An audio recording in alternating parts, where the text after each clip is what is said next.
Hi everybody, it's Mr. Rust here.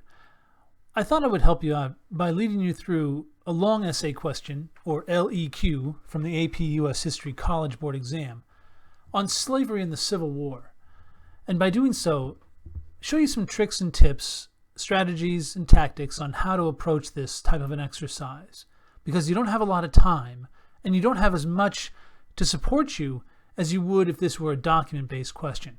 On an LEQ, or long answer question, you're really on your own, and you've really got to be able to come to the table with all of your knowledge, and this is how you can unpack that knowledge once you get to the table, so to speak. So forgive me for that metaphor, but so here is the question for today.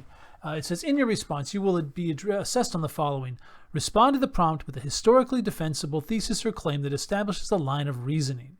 Describe a broader historical context relevant to the prompt. Support an argument in response to the prompt using specific and relevant examples of evidence. Very important. Up till this point, it's pretty much all self-explanatory. We've talked about how you have to have a historically defensible thesis or claim that establishes a line of reasoning. Well, that is essentially three reasons supporting a thesis that answers the prompt. So make sure that your thesis answers the prompt and it has three supporting reasons. Now, you have to describe the historical context relevant to the prompt because there is a point on the rubric for the contextualization point. So you have to establish the broader historical context relevant to the prompt. And in this case, the prompt is about debates over slavery leading to the Civil War. So the broader historical context is basically everything from about 1775 until 1860. So you really have to be able to make some sort of comment about the ebb and flow, the rise and fall, the back and forth between the North and the South about slavery. And then you give your thesis at the end of that. Now, supporting your argument with specific and relevant examples is what we're going to dive into first. And so in many ways, I want you to kind of think about this exercise as in reverse. You start at the end here and you work your way up to the historically defensible thesis. Because right now, you don't know what it is. It could be anything, but really what it is the best answer you can give, whatever that is. The best answer you can give depends on how you figure out what kind of answer you can give. And you do that by going to the end and working your way up to the beginning, which means go to the bottom here where it says use evidence to corroborate, qualify, or modify an argument that addresses the prompt. Well, let's do that right now. And the prompt is right here. It says evaluate the extent to which debates over slavery in the period from 1830 to 1860 led to the United States into the Civil War. So first thing we want to do is we want to establish the timeline, right? The timeline, which is 1830 to 1860. Very important that you don't go outside of that timeline. You don't want to go all the way back to 1775, even though it may at first have seemed that because, of course, the debates over slavery go back that far. For this, you're limited to only 30 years, 1830 to 1860. So we have to kind of figure out what do we know about that time period in 1830 and 1860? What sort of debates took place in that timeline? So I would suggest that we maybe make an indent here. We're just going to start by brainstorming, right? You want to spend some time brainstorming. What do you know about 1830 to 1860? You could talk about Nat Turner's rebellion.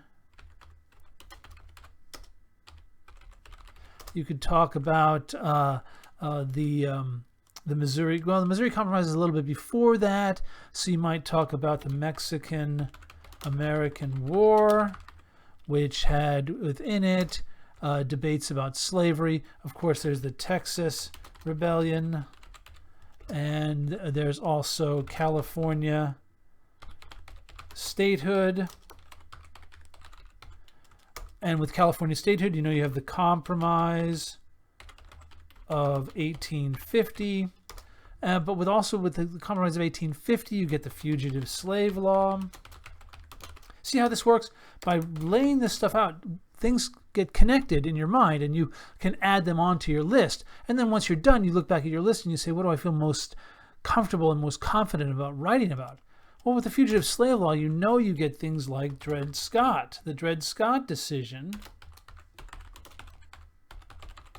You get things like the Kansas-Nebraska Act. You get Bleeding Kansas, where John Brown killed his neighbors. And you get, of course, John Brown himself. But don't forget John Brown's friend, Harriet Beecher Stowe, who wrote Uncle Tom's Cabin. Now, that's not a compromise, but that might be a piece of information you want to throw in there for context, for detail, for support, right? Uncle Tom's Cabin, Harriet Beecher Stowe. Abolitionists. Abolitionists like William Lloyd Garrison and Frederick Douglass, who wrote his newspaper, The North Star. Right? You see how these things work? You'll get things like the Free Soil Party and the Republican Party.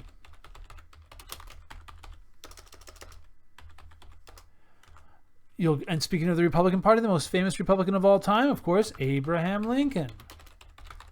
Can't have this essay without mentioning him. So just by doing the timeline and taking a couple minutes at most, you've now got a good list of information that you can bring into this. Now the next thing you want to do, and let me see if I can make a column here for us. Okay, that's a little bit better. Now, so once you've established the timeline of events, and you've brainstormed what you know. That's really what's important here.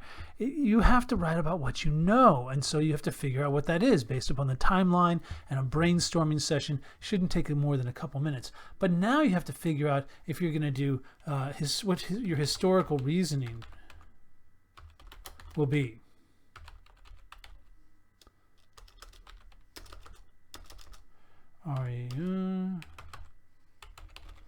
Historical reasoning.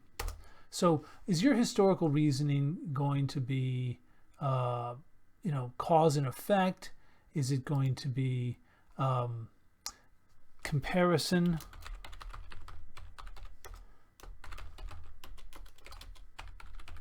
Or is it going to be continuity or change? So if you look here at the prompt, right? If we take a look at the prompt, evaluate the extent to which debates over slavery in the period of 1830 to 1860 led the United States into the Civil War. So, over slavery in the period of 1830 to 1860. So debates over slavery.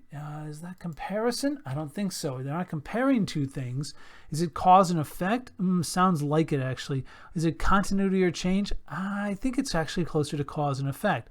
Did debates over slavery cause the United States to go to war? The word led in the prompt, from 1830 to 1860, led the United States into the Civil War. To lead is to affect or to cause, right? So it is a cause and effect essay, right? So you're going to need to start to organize your information around the question, to what extent did these events in the timeline that we've brainstormed cause the United States to go to war in the Civil War? And so this is where you have to kind of say, well, does this stuff mean you have to go to war? And you will have to argue yes or no. Now, remember, your thesis has to follow the format, although X, A plus B equals Y. Okay, so although X, A plus B equals Y. So now here's where you start to kind of play out your thesis. You'd say, although the debates over slavery from 1830 to 1860 prevented the United States from breaking apart in that time period. Very important, because otherwise you're leading into the Civil War, right? Then here's where the A and the B come in. So although X, and that's the debates over slavery from 1830 to prevented the United States from breaking apart in that time period, that's your X. Although X, A plus B. So you have to kind of figure out what are A and B going to be from this list that we've got here, right? So you've got slave rebellions, you've got wars against Mexico, you've got rebellion, statehood, Compromise of 1850, fugitive slave law. What are these things? So these are These are, well, remember, you want to always remember the big three: social, political, and economic. When you look back at this list, ask yourself, do you have more social reasons, more political examples, or more economic examples? There it is, economic examples. And I'm thinking about this, and it looks like we've got a lot of political examples with things like the Kansas-Nebraska Act and the Compromise of 1850 and the Fugitive Slave Law. So that's going to be one of them. So you'd probably want to say like political compromises, and then you want to think, do I have social? Do I have political? Well, I've got wars. Those are more political than they are social. Okay, so economic. I don't see much economics in here. I see abolitionists. That's definitely political. People like Frederick Douglass, definitely a political actor. John Brown, I mean, he's not really social or economic. He's more political. He wants to cause a race riot. So I'm going to say we've probably got more political reasons. So you've got, political compromises and, social reform movements. That's what I'm looking at here. I've got abolitionists. I've got John Brown. I've got Harriet Beecher Stowe. I've got social reform movements. So we've got political compromises and social reform movements made the Civil War unavoidable.